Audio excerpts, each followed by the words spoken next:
chosen generation. We've been called for to show His excellence. Hey, all I require I remember Yah depositing things in me, like my Latin teacher saying that Christianity was nothing more than paganism. And I thought, oh, she needs Jesus. And she was right. I remember someone at the church that I used to go to saying, oh, you should never put up a tree. The Bible says you should never put up a tree, that it's pagan. And I thought, he just doesn't want us to have any fun. It's the truth. Along your life, there will be deposits showing you that you are going the wrong way. Your choice is whether you're going to listen to the stuff that you're hearing or seeing.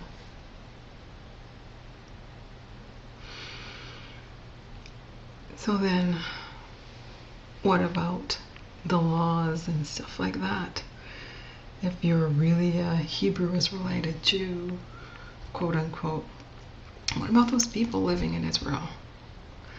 Revelation 2:9, Revelation 3:9 says, those people say they're Jews, but they're not. And Yah knows our troubles because of it. So they're occupying our land, yes.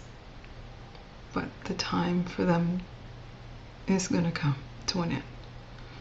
Not before a lot of issues, but it's going to come to an end. But because we are special, Yah has given us commandments. And we're supposed to be following those commandments, called the laws. A lot of us don't want to follow those. We don't want to follow a set of laws because we think that, maybe He's taking away our fun. I'm telling you that following His laws, statutes, and commandments, it's not as bad as you think.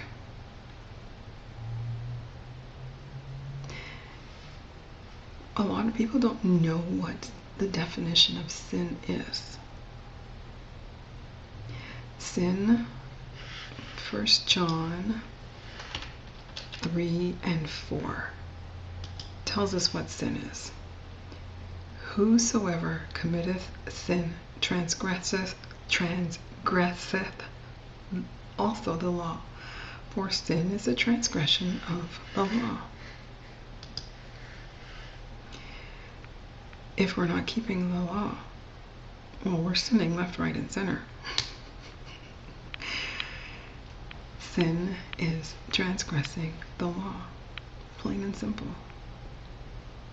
So what is our problem with that? We have to keep the law. We have to keep Torah. Yeah, and that means the Sabbath. Because quite honestly, the Sabbath was changed in the Nicene debacle. So we have to keep Shabbat. We have to keep the laws. And the laws were put in place because our Father loves us.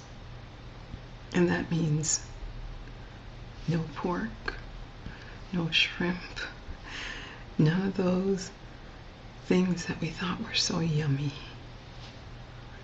And that's hard initially. One of the things that I loved, because I came from the Caribbean, was shrimp roti. It was my favorite food. My favorite. And I had to give that up. But you know what? I started looking at it in a different way. What if Yah put those things in the world for a purpose? What if He did that? What if he was so loving that he put those things in the world for a purpose? So I started delving into why he may have done that. And it's to keep the ecosystem balanced. Those things are vacuum cleaners. A pig is a vacuum cleaner of the earth. They will eat anything. Shrimp, lobsters, all of those critters, they are the vacuum cleaners. They keep the oceans and rivers clean. I remember going on a boat tour, and there were oysters and mussels on the side of the river, and our boat tour person saying at certain times you can't eat them because they'll have too much stuff inside. And I heard the same thing on the west coast in the Pacific Ocean. You can't eat certain clams and stuff like that at certain times because there's too much stuff inside. And I thought, I'm never going to eat those things ever again. And I wasn't even into being a Hebrew Israelite at the time. Those things are keeping the oceans and the lakes balanced. And we want to eat them. I'm going to give you this imagery. Would you ever open up a vacuum cleaner and eat what's inside? We wouldn't. We just wouldn't. Yet we will eat these creatures that eat every garbage possible on the ocean floor or in the world. It doesn't make any sense. So that was something I gave up. I'm being ridiculed for it, but that's okay. That's okay. Following Yah is not easy. It's not going to be easy. But I know for a fact that this is the right way.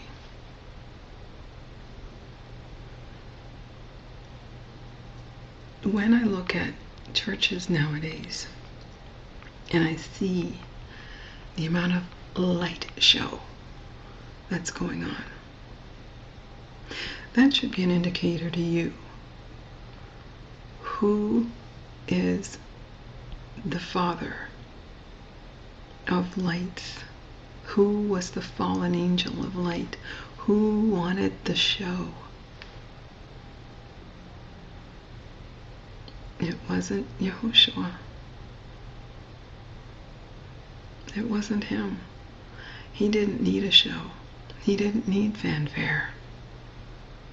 The next time you step into a church and you see the fanfare and all the stuff going on, start to think, Yeshua doesn't need fanfare. Simplicity and order.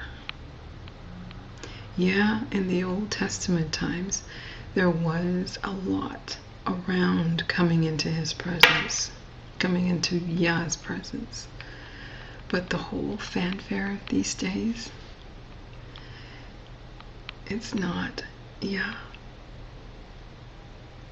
It's not. So if your family history came over on slave ships, there is something there. You may be a Hebrew Israelite. As a matter of fact, you may be even more specific. You may be Judah.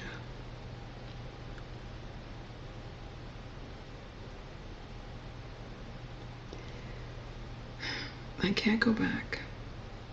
I can't go back. And I said, before, the journey is not going to be easy. But I will serve my Mashiach, and I will follow Yah's commands. Doing it any other way is not worth it. You can follow my journey on youarethechosenones.com, or you can follow me on my YouTube channel here. I'll put some links below for some people who have helped me thus far.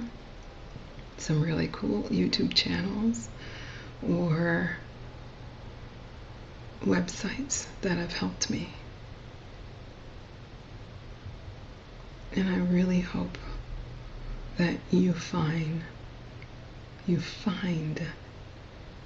the Mashiach that I have found, and the truth. All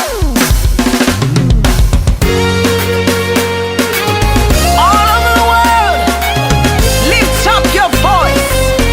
Do you know who you are? Shout in love, declare it.